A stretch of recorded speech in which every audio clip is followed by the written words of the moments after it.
Video gaming minions, Dr. Virtual here. As you can see, there's another question down. Welcome to another vlog. Thank you very much for tuning in. Is nostalgia a judgment trap in gaming?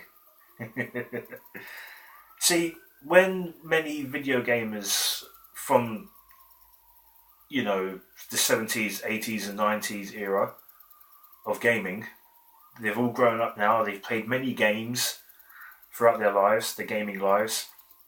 Now we're in the modern console world, and they look back and think, a lot of these games I really do love because of nostalgia.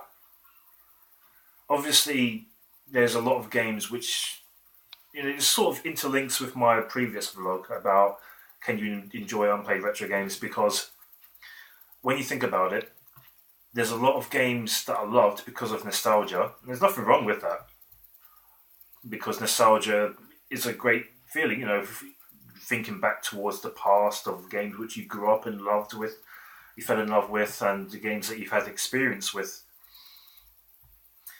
But then there's the games that you've not played as well. So, with that being said about the games not being played, is it a judgment trap to think, do you know what? This game series is not as good as it used to be, because when I grew up, it was so and so and so and so.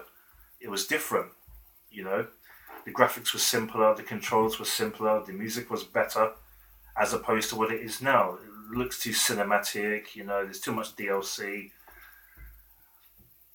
Yeah, your opinions may be baffled by many other opinions of other gamers in the gaming community, simply because they believe that with nostalgia goggles, you're being blinded and a little bit biased.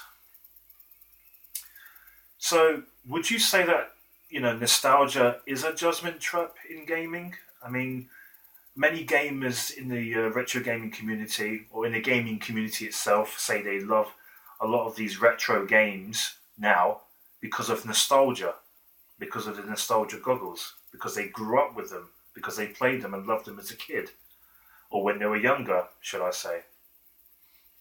I've got a lot of nostalgia, but that's not primarily why I love retro games. I love them from a whole different purpose. But nostalgia is like 1/10 of the puzzle of the reason why I love retro games and retro gaming itself. So, with that being said, you can argue the fact that nostalgia can be a little bit biased, and you may be a bit blinded with your opinion on nostalgia games in your childhood. But would you say that's fair? Would you say that, it's fair to say that a lot of people who grew up in the retro times of gaming are only blinded to like those type of games because of nostalgia? How do you feel about this question? Do you believe that nostalgia is a judgment trap in gaming? Let me know in the comment section or in the video response. I look forward to hearing from you, my fellow video gaming minions. This is Dr. Virtual, the Retroholic, and may retro gaming live on.